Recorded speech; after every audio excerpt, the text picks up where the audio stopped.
मंदिर में जब प्राण प्रतिष्ठा हुई थी तब देश भर में क्या गजब का माहौल था। आप सबको भी याद है ना, गजब का माहौल था। मतलब ऐसा लग रहा था जैसे सच में प्रभु राम का वनवास खत्म हुआ है और वो अयोध्या लौट आए हैं। और वो अयोध्या सिर्फ अयोध्या नगरी नहीं थी, पूरा देश अयोध्या बन गया था। 5 लाख से ज्यादा मंदिरों में भजन और कीर्तन हो रहे थे, रामायण पाठ हो रहे थे उस दिन। बीजेपी, आरएसएस, वीएचपी मिलकर पूरे देश में 60 दिनों तक राष्ट्रव्यापी दर्शन और उत्सव अभियान चला रहे थे। तब कौन सी बड़ी बड़ी बातें कही जा रही थी, मैं आज आपको याद दिलाती हूं। क्या कहा गया था कि ये राम मंदिर भारत में अगले 1000 वर्षों के लिए राम राज्य की स्थापना का संकेत है। कहा था कि नहीं? कहा गया कि ये सांस्कृतिक गौरव की वापसी है। यह भी कहा गया कि राष्ट्रीय चेतना का मंदिर है। राम मंदिर निर्माण और अयोध्या के विकास को सांस्कृतिक विरासत और विकास का महाकुंभ बताया गया। कहा कि अब महात्मा गांधी के सपनों का सच्चा लोकतंत्र स्थापित हो गया है। तब यह भी कहा गया कि राम हमारे संविधान और मौलिक अधिकारों के प्रेरणा स्रोत हैं। वो आज भी हैं और हमेशा रहेंगे। 22 जनवरी 2024 को पूरा देश राममय था, राम धुन में रमा हुआ था। लेकिन सोचिए, उस वक्त राम राज्य की जो परिकल्पना दिखाई जा रही थी, मैं आपसे आज सवाल पूछती हूं, क्या वो परिकल्पना साकार हो गई? और मैं अयोध्यापुरी की बात नहीं कर रही हूं, मैं तो राम मंदिर ट्रस्ट की ही बात कर रही हूं। राम मंदिर ट्रस्ट के अधीन कुछ कर्मचारी जो हैं, क्या अपने मन से लालच वाले रावण को निकाल पाए? जवाब है नहीं। क्या यही राम राज्य की परिकल्पना थी? अरे, जिस मर्यादा पुरुषोत्तम श्री राम ने मां सीता को आरोप लगने मात्र से त्याग दिया था, आज उसी राम मंदिर में चंपत राय राम मंदिर ट्रस्ट से अपना नाता तोड़ने को तैयार क्यों नहीं है? कह रहे हैं मैंने तो इस्तीफा सौंप दिया, लेने को तैयार नहीं है। अरे, आज भी आप काम कर रहे हैं, क्यों? पद का जो त्याग चंपत राय ने किया, क्या वो केवल दिखावे भर के लिए था? क्योंकि जो चंपत राय सवालों के घेरे में है, पूछताछ का सामना कर रहे हैं, वो चंपत राय महासचिव के पद से इस्तीफा देने के बाद भी अपने पद, अपनी कुर्सी पर क्यों बैठे हुए हैं और बकायदा मंदिर के भीतर जाकर अपना रोज का कामकाज कर रहे हैं? ईमानदारी से एक सवाल का जवाब मैं वीएचपी से भी चाहती हूं, आप भी मुझे बताइए। चंपत राय रामलला के पटवारी है, यही कहा जाता है, यानी भगवान राम के अनन्य सेवक है। तो चंपत जी को मर्यादा पुरुषोत्तम श्री राम के पद चिन्हों पर नहीं चलना चाहिए? क्या चंपत जी को संकल्प नहीं लेना चाहिए कि जब तक साफ और पाक साफ साबित नहीं हो जाता, तब तक ये ट्रस्ट की जिम्मेदारी नहीं संभालूंगा? अगर चंपत राय जी इस्तीफा देने के बाद भी कुर्सी पर मौजूद है और पूरे अधिकार के साथ ट्रस्ट का कामकाज देख रहे हैं, तो सवाल ये उठता है कि क्या उससे जांच प्रभावित नहीं होगी? एक गलती पूरे किए कराए पर पानी नहीं फेर देगी। और चंपत राय जी तो ये बहुत अच्छे से जानते हैं। वो तो कह रहे थे कि एसआईटी से जांच करवाओ, सबसे पहले मुझसे पूछताछ हो। तो फिर पद पर क्यों? चंपत राय जी, पूरा देश आपको थैंक यू कहता है कि आपने पूरी जिंदगी देश और समाज की सेवा की, उसके लिए थैंक यू। लेकिन जिस भरोसे के साथ आपको राम मंदिर ट्रस्ट की जिम्मेदारी सौंपी गई, वो जिम्मेदारी निभाने में आप फेल हो गए, इसीलिए नो थैंक यू। आपने देश सेवा के लिए सरकारी टीचर की नौकरी को त्याग दिया, उसके लिए आपको थैंक यू सर। लेकिन राम मंदिर का मैनेजमेंट आप नहीं संभाल पाए, उसके लिए no thank you. Champat Rai ji, Shri Ram जन्मभूमि आंदोलन हमने देखा, 30 साल आपने जी जान लगा दी, कागज तैयार करना, जाकर तमाम एडवोकेट से मिलना, पूरा टाइम उसमें खपा देना, उसके लिए थैंक यू। लेकिन राम भक्तों के 500 बरस के संघर्ष को भुलाकर लापरवाही बरती गई आपके नाक के नीचे, इसीलिए आपको नो थैंक यू। आपके जीवन के 35 साल अयोध्या में प्रभु श्री राम के चरणों में बिताने के लिए चंपत राय जी, आपका थैंक यू। लेकिन रामलला के पटवारी बनकर भी आप उनके चढ़ावे की चोरी रोक नहीं पाए, इसके लिए आपको नो थैंक यू। और मुझे माफ कीजिएगा, लेकिन राम से है राम भक्त, राम से है अयोध्या, राम से है भारतवर्ष, और इसीलिए भक्ति राम की होगी, भक्त की नहीं। चंपत राय जी को जिम्मेदारी लेनी होगी और तब तक खुद को ट्रस्ट से अलग रखना होगा जब तक दूध का दूध पानी का पानी नहीं हो जाता। गोपाल राव जी भी यही करेंगे और अनिल मिश्रा जी को भी यही करना चाहिए। और इसीलिए राम मंदिर ट्रस्ट के कार्यालय प्रभारी प्रकाश गुप्ता जब बयान देते हैं तो राम भक्त चौंक जाते हैं। आप खुद सुनिए। अभी तो उनका इस्तीफा स्वीकार नहीं हुआ, इस्तीफा दे दिया क्योंकि तमाम तरह तरह की लोग बातें कर रहे थे। तो इन सब की आलोचना बचने से कि पद का प्रेम है, क्यों नहीं इस्तीफा दिया, इतने आरोप लगे, तो उन्होंने दे दिया। आपको ग्रुप के माध्यम से जानकारी मिली होगी? नहीं, मुझे तो मैं ट्रस्ट में कार्यालय बैठता हूँ तो मुझे जानकारी नहीं होगी। तो मतलब अभी भी वो काम देख रहे हैं? अब इस्तीफा दिया लेकिन स्वीकार तो हुआ नहीं। जब ट्रस्ट की बैठक हो और उनका इस्तीफा स्वीकार हो जाए और उनके दायित्व को किसी और को सौंपा जाए तभी तो कोई काम देखेगा। तब तक वो मतलब अनिल जी और चंपत जी अपना काम करते हैं? अपना काम कर रहे हैं। ट्रस्ट की बैठक होगी, शायद होने वाली है। नहीं, हर कोई ये कह रहा है कि उन पर आंच नहीं आनी चाहिए, वो पाक साफ है। अरे जांच तो पूरी हो जाने दीजिए, उससे पहले ही क्लीन चिट। लेकिन अयोध्या पुलिस के राडार पर हैं चंपत जी और इसीलिए पुलिस ने चंपत राय पर सवाल की बौछार कर दी है। चंपत राय ने पुलिस के सवालों का जवाब क्या क्या दिया है वो मैं एक एक करके आपको बता देती हूं। पुलिस ने पूछा, ट्रस्ट की बैठकों में दान और जो चढ़ावे की जानकारी है वो दी जाती थी क्या?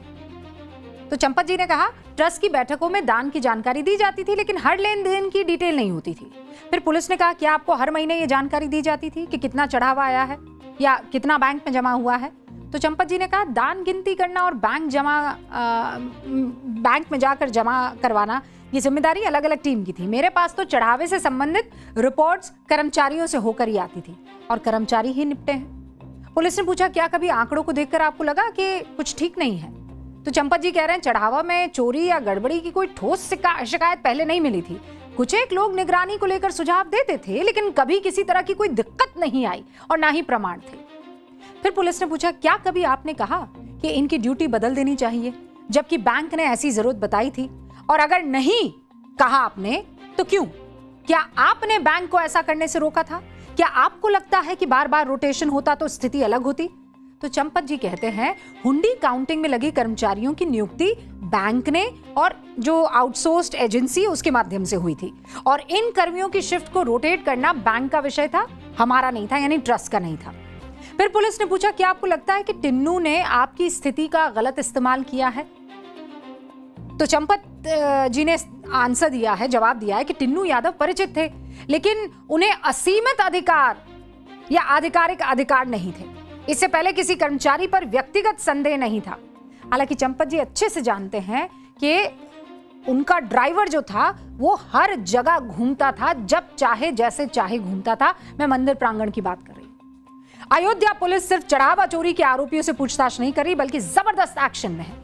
आरोपियों के घर से चढ़ावा चोरी की रकम बोरा भर भर के निकल रही है। अभी तक इस पूरे कांड में कितने आरोपी हैं ये पुलिस और एसआईटी को अभी तक तो पता नहीं है।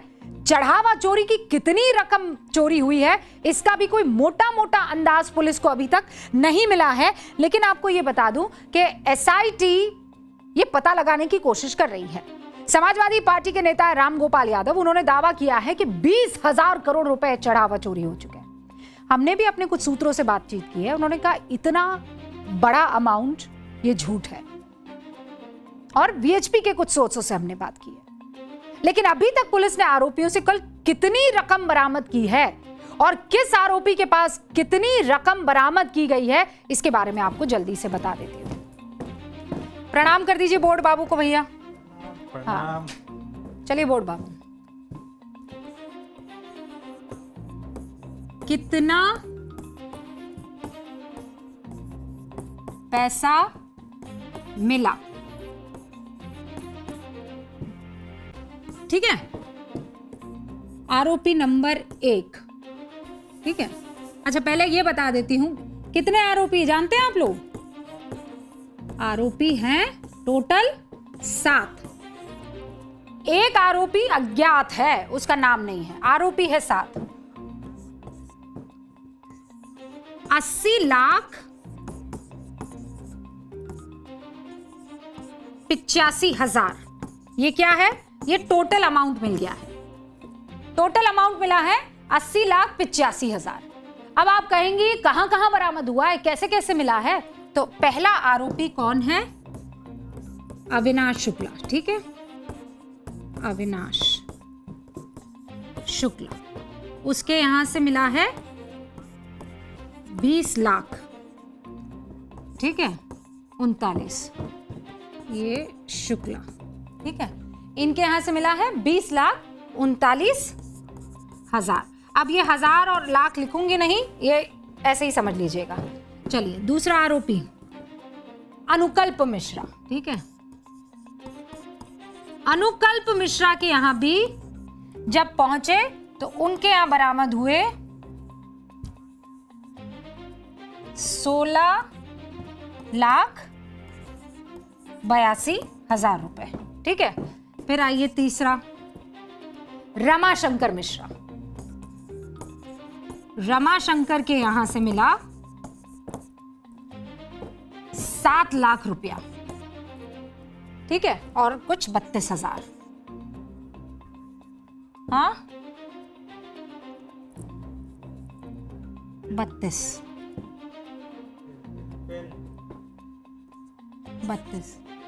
ये रामशंकर हैं। ठीक है,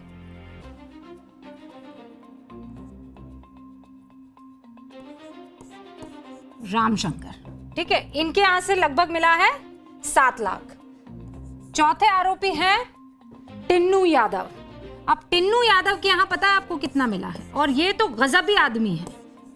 टिन्नू यादव ने तो टिन के बक्से में पैसा छुपा रखा था। टिन्नू यादव के यहां से 1 लाख रुपया बरामद हुआ है, लेकिन छुपाया इस तरीके से कि ढूंढने में टाइम लग गया। 1 लाख रुपया।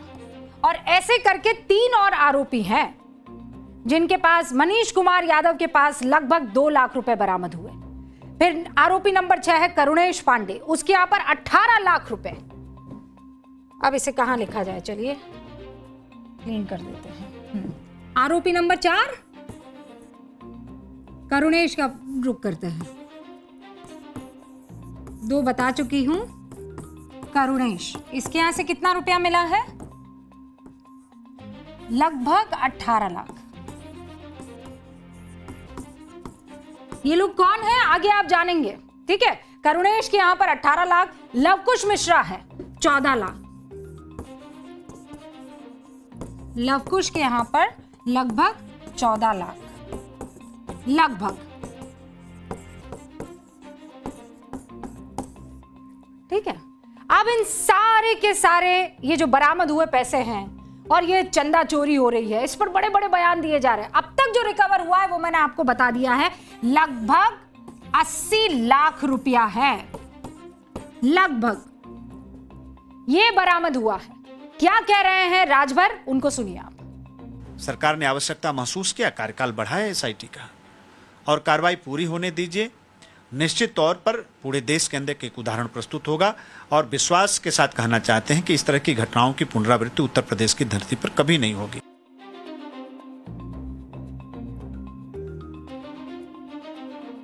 अब भाई बड़ा सवाल यह है कि चढ़ावा चोरी एक के बाद होती चली जा रही थी, 81 लाख रुपए बरामद हो गए और वो खुद से बरामद नहीं हुए, बल्कि इस रकम के बारे में एक दूसरे आरोपी ने पुलिस को बताया कि मैंने इतना पैसा यहां छुपाया है, वहां छुपाया है। टिन्नू यादव ने, जैसा मैं बता रही थी, एक हॉस्टल के कमरे में स्टील की टंकी में नोट भरे हुए थे। और एक और हैरान करने वाला खुलासा, रामलला के चढ़ावे में इतनी बड़ी लापरवाही बरती जा रही थी कि आप सोच भी नहीं सकते। मतलब आप सोचिए, आपके घर में आप सफाई कर्मचारी को अगर कहें कि तिजोरी जो है, मतलब झाड़ू बर्तन पोछा तो आप कर ही रही, तिजोरी पर भी नजर रखिएगा।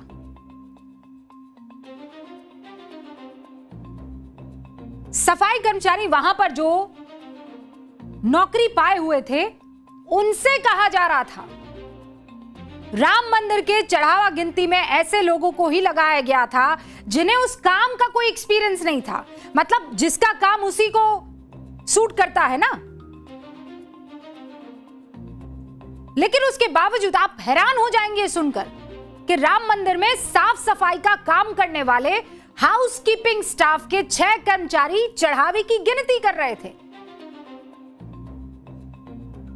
पुलिस ने उन सभी 6 कर्मचारियों को गिरफ्तार कर लिया। ये सभी सफाई कर्मचारी वाराणसी के सैनिक security services private limited company के थे।